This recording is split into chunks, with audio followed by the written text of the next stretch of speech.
اعوذ باللہ من الشیطان الرجیم بسم اللہ الرحمن الرحیم السلام علیکم ورحمۃ اللہ وبرکاتہ۔ محترم ناظرین و سامعین، جیسا کہ آپ لوگ جانتے ہیں کہ پچھلے ایپیسوڈ میں ہم نے میدان حشر پر بات کی تھی، اور آج ہم اسی سلسلے کو آگے بڑھاتے ہوئے ہم جنت کے بارے میں بات کریں گے۔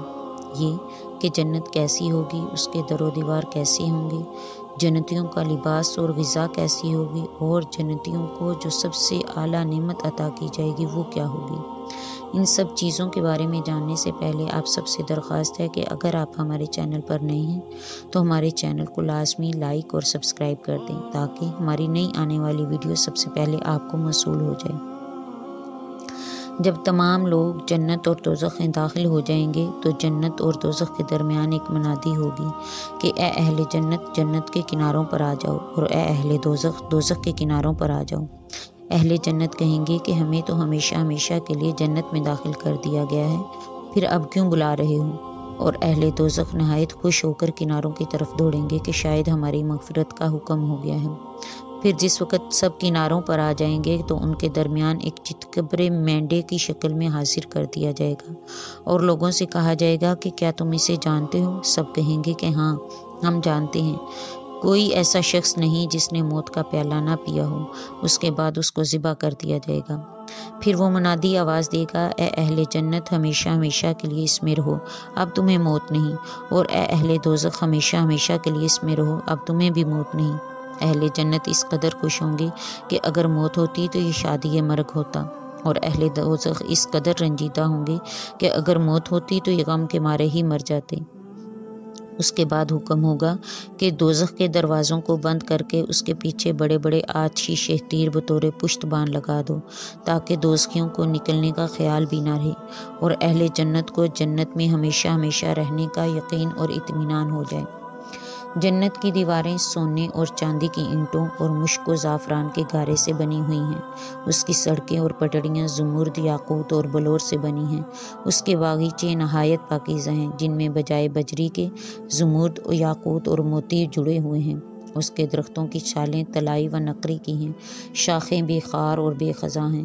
اس کے میووں میں دنیا کی نعمتوں سے 70 گنا زیادہ اچھی نعمتیں ہیں۔ ان کے نیچے ایسی نہریں ہیں جن کے کنارے پاکیزہ اور جواہرات سے مرصع ہیں۔ جنت کے درخت باوجود نہایت بلند ہونے کے اس قدر باشعور ہیں کہ جس وقت کوئی جنتی کسی میوہ کو رغبت کی نگاہ سے دیکھے گا تو اس کی شاخ اس قدر نیچے کو جھک جائے گی کہ بغیر کسی مشقت کے اس کو توڑ لے گا۔ جنت کی نہروں کی 4 قسمیں ہیں۔ ایک وہ جن کا پانی نہایت میٹھا اور ٹھنڈا ہے، دوسرا وہ جو ایسے دودھ کی ہیں جن کا مزہ کبھی خراب نہیں ہوتا، تیسرا ایسی شراب جو نہایت فرحت افزا اور خوش رنگ ہے، چوتھی نہایت صاف شفاف شہد کی ہیں۔ وہاں پر 3 قسم کے چشمے ہیں۔ ایک کا نام کافور ہے جس کی خاصیت ٹھنڈی ہے، دوسرے کا نام زمجبیل ہے جس کو سلسبیل بھی کہتے ہیں اور اس کی خاصیت گرم ہے، مثلاً چائے اور قہوہ وغیرہ۔ تیسرے کا نام تسنیم ہے جو نہایت لطافت کے ساتھ ہوا میں لٹکا ہوا ہے۔ ان تینوں چشموں کا پانی مقربین کے لیے مخصوص ہے۔ جنت کے فرش و فروش، لباس وغیرہ نہایت عمدہ اور پاکیزہ ہیں، اور ہر شخص کو وہی لباس عطا کیے جائیں گے جو اس کو پسند ہوں گے، اور مختلف قسم کے ہوں گے، مثلاً سندس، استبرق، اطلس، زربفت وغیرہ، اور بعض ان میں سے ایسے باریک اور نازک ہوں گے کہ پہننے کے باوجود بھی بدن نظر آئیں گے۔ جنت میں نہ سردی ہے نہ گرمی، نہ سورج کی شعاعیں اور نہ ہی اندھیرا، بلکہ ایسی حالت ہے جیسا کہ سورج نکلنے سے پہلے ہوتی ہے، لیکن روشنی میں وہ ہزارہا درجے اس سے بہتر ہے، جو عرش کی نور کی ہے، نہ کہ چاند اور سورج کی۔ چنانچہ ایک روایت میں آیا ہے کہ اگر وہاں کا لباس زیور و زمین پر لایا جائے تو وہ اپنی چمک دمک سے جہان کو اس قدر روشن کر دے کہ آفتاب کی روشنی اس کے سامنے مانند پڑ جائے۔ جنت میں ظاہری کثافت اور غلاظت، یعنی پیشاب، پخانہ، حدث، تھوک، بلغم، ناک کا رینٹ، پسینہ اور بدن کی میل وغیرہ بالکل بھی نہیں ہے۔ صرف سر پر بال ہیں، نہ داڑھی کے بال، نہ مونچھ کے بال، اور نہ ہی کسی اور قسم کے بال جو جوانی میں پیدا ہو جاتے ہیں، بالکل بھی نہیں ہیں، اور نہ ہی کوئی کسی قسم کی بیماری ہے۔ اور باطنی کثافتیں یعنی کینہ، بغض، حسد، تکبر، عیب جوئی، غیبت وغیرہ بھی نہیں ہیں۔ جنت میں سونے کی حاجت نہ ہوگی، اور خلوت اور استراحت کے لیے پردہ والے مکانوں میں میلان کریں گے۔ ملاقات اور ترتیب مجلس کے وقت صحن اور میدان میں میلان کریں گے۔ ان کی غذاؤں کا فضلہ خوشبودار ڈکاروں اور معطر پسینہ سے دور ہو جائے گا۔ جس قدر کھائیں گے فوراً ہضم ہو جایا کرے گا۔ بد ہضمی اور گرانی شکم کا نام تک نہ ہوگا۔ جماع میں نہایت حظ حاصل ہوگا اور انزال ایک نہایت فرحت بخش ہوا کے نکلنے سے ہوا کرے گا، نہ کہ منی سے جماع کے بعد عورتیں پھر باکرا ہو جایا کریں گی، مگر بکارت کے ازالہ کی تکلیف اور خون وغیرہ کے نکلنے سے پاک ہوں گی۔ سیر و تفریح کے واسطے ہوائی سواریاں اور تخت ہوں گے جو 1 گھنٹہ میں 1 مہینے کا راستہ طے کرتے ہوں گے۔ جنت میں ایسے قبے، برج اور بنگلے ہوں گے جو ایک ہی یاقوت یا موتی یا زمرد وغیرہ جواہرات سے رنگ برنگے بنے ہوں گے، جن کی بلندیاں اور عرض 60 گز ہوں گے۔ جنت 8 ہیں۔ جنت میں سے 7 تو سکونت کے لیے خاص ہیں اور 8ویں دیدار الہی کے لیے، جس کو بارگاہ الہی بھی کہتے ہیں۔ نمبر 1 جنت الماوا، دار المقام، دار السلام، دار الخلد، جنت النعیم، جنت الفردوس، جنت العدن۔ جنت الفردوس تمام جنتوں سے برتر اور اعلیٰ ہے، اور ان میں سے سب سے بہترین طبقہ جنت العدن ہے، جہاں تجلیات الہی نمودار ہوتی ہیں، بے اندازہ نعمتیں عطا فرمائی جاتی ہیں۔ مسلمان مشک و عنبر کے ٹیلوں پر جمع ہوں گے، پھر ایک ہوا چلے گی جس سے مشک اڑ کر ان کے کپڑوں اور چہروں پر پڑے گی اور ان کی خوشبو پہلے سے 2 گنی ہو جائے گی۔ اسی اثنا میں خدائے قدوس کی تجلیات کا ظہور ہوگا، جس سے ہر شخص کو بقدر استعداد انوار و برکات حاصل ہوں گی اور وہ اللہ رب العزت سے کلام بھی کرے گا۔ ایک روایت میں آیا ہے کہ جنت کے درجے عدد میں اتنے ہیں جتنی کلام مجید کی آیتیں، اور تمام درجوں سے برتر و اعلیٰ درجہ ہے جس کا نام وسیلہ ہے، اور یہ رسول مقبول صلی اللہ علیہ وآلہ وسلم کے ساتھ مخصوص ہے، اور اس کا رہنے والا وزیر کا حکم رکھتا ہے، کیونکہ اہل جنت میں سے کسی کو کوئی نعمت بغیر اس کے توفیل کے نہ پہنچے گی۔ جنت کے یہ طبقے اس طرح ایک دوسرے پر حائل نہیں ہیں جیسے مکانوں کی چھتیں، بلکہ ان تمام کے چھت عرش الہی ہے، اور یہ طریقہ کار ہے۔ جیسے باغ کے نیچے کا حصہ اوپر کا حصہ، اور ان درجات کی وسعت پر سوائے رب العزت کے کوئی احاطہ نہیں کر سکتا، اور نیچے کے درجہ والوں کو اوپر کے درجہ والے اس طرح سے نظر آئیں گے گویا کہ آسمان کے کناروں پر ستارے ہیں۔ اہل جنت میں سے ادنا شخص کو دنیاوی آرزوؤں سے 10 گنا زیادہ ملے گا، اور بعض روایتوں میں ہے کہ ادنا اہل جنت کی ملک حشم و خدام، اسباب لذت وغیرہ وغیرہ 80 سال کی مسافت کے برابر پھیلاؤ میں ہوں گے، اور جنت کے بعض بڑے بڑے میوے ایسے ہوں گے کہ جس وقت اس کو جنتی توڑے گا تو اس میں سے نہایت خوبصورت عورت اور خوبصورت لباس اور زیور پہنے ہوئے ہوگی، اور اپنے مالک کے ہم نشین و خدمت گزار ہوگی۔ اہل جنت قد و قامت میں حضرت سیدنا آدم علیہ السلام کے برابر 60 گز لمبے ہوں گے۔ دیگر اعضاء بھی انہی کے قد و قامت کے مناسب ہوں گے، اور صورت کے لحاظ سے نہایت حسین و جمیل ہوں گے، اور عین شبابی کی حالت میں ہوں گے۔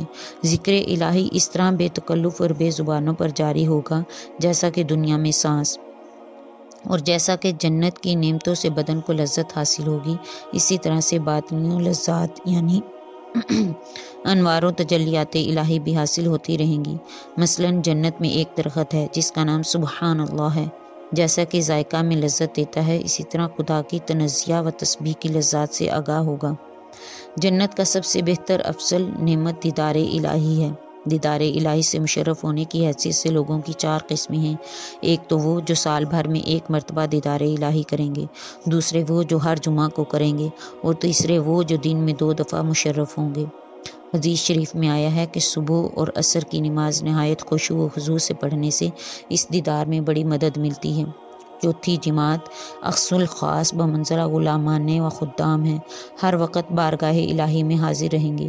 طریقہ دیدار یہ ہوگا کہ 7 طبقوں کی اوپر کے 8 طبقوں میں ایک کشادہ وسیع میدان زیر عرش موجود ہے۔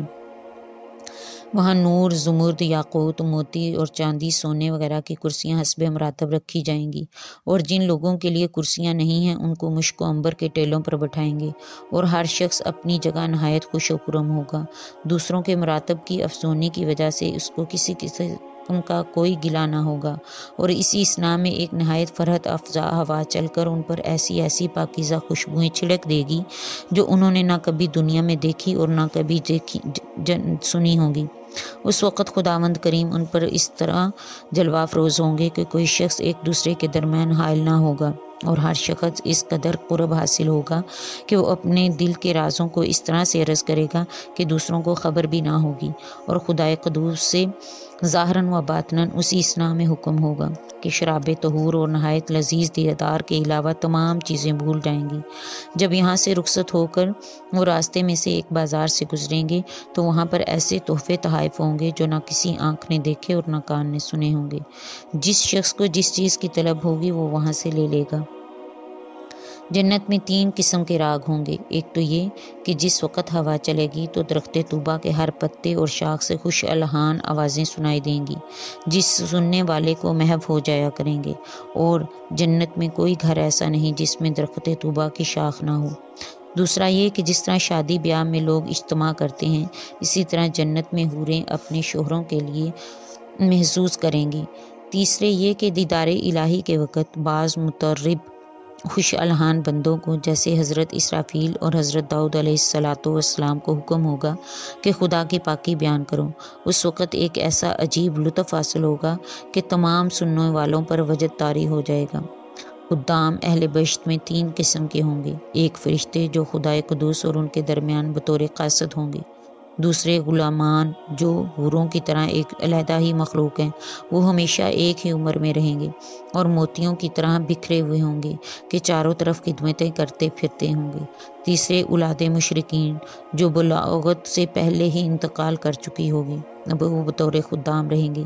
بعض لوگ باوجہ اس کے کہ ان کی نیکیاں اور بدیاں برابر ہوں گی نہ تو جنت کے مستحق ہوں گے اور نہ دوزخ کے، بلکہ پل صراط سے اترتے ہی جہنم کے کناروں پر روک دیے جائیں گے۔ وہ لوگ جن تک دعوت پیغمبران نہ پہنچی ہوگی اور انہوں نے نہ تو نیک اعمال کیے ہوں گے اور نہ کوئی بدی اور شرک کیا ہوگا، بلکہ چپائوں کی طرح سے کھانے پینے اور جماع وغیرہ میں عمر بسر کرتے رہے ہوں گے۔ اور وہ لوگ جو فساد عقل اور جنون کی وجہ سے حق اور باطل میں امتیاز کرنے سے قاصر رہے ہوں، اس مقام میں جس کا نام اعراف ہے، اختتام روز حشر کی جس کی مقدار 50,000 سال ہے، رہیں گے اور دخول جنت کی توقع رکھتے ہوں گے۔ پھر ایک عرصہ کے بعد محض فضل الہی سے جنت میں داخل ہو جائیں گے اور بامنزلہ خدام رہیں گے۔ جنوں میں جو کافر ہوں گے وہ دوزخ میں رہیں گے اور جو صالحین ہوں گے وہ دائمی راحت میں ہوں گے، کیونکہ جنوں انس دونوں مکلف بھی شر ہیں۔ حسب ذیل چیزوں کو فنا نہ ہوگی، مثلاً جانوروں میں سے حضرت اسماعیل علیہ السلام کا دمبا، حضرت صالح علیہ السلام کی اونٹنی، اصحاب کہف کا کتا۔ نباتات میں سے استوانا حنانا یعنی وہ ستون جو منبر بننے سے پہلے حضور اکرم صلی اللہ علیہ وآلہ وسلم مسجد نبوی میں اس کے سہارے سے واعظ فرمایا کرتے تھے۔ مکانات میں سے خانہ کعبہ، کوہ طور، صخرہ، بیت المقدس اور وہ جگہ جو حضور انور صلی اللہ علیہ وآلہ وسلم کے روضہ مقدس اور کے درمیان واقع ہے، ان کو مناسب صورتوں کے سامنے جنت میں داخل کر دیا جائے گا۔ اہل دوزخ ہمیشہ ہمیشہ کے لیے دوزخ میں رہیں گے اور اہل جنت ہمیشہ ہمیشہ کے لیے جنت میں رہیں گے، اور بے شمار ایسی نعمتیں کہ نہ کسی آنکھ نے دیکھی اور نہ کسی کان نے سنی ہوں گی۔ خداوند کریم سے دعا ہے کہ ہم تمام مسلمانوں کا خاتمہ بالایمان کریں اور ہول، قبر اور حشر سے نجات دے کر جنت میں پہنچائے اور اپنی خوشنودی اور رضامندی میں رکھے۔ آمین یا رب العالمین۔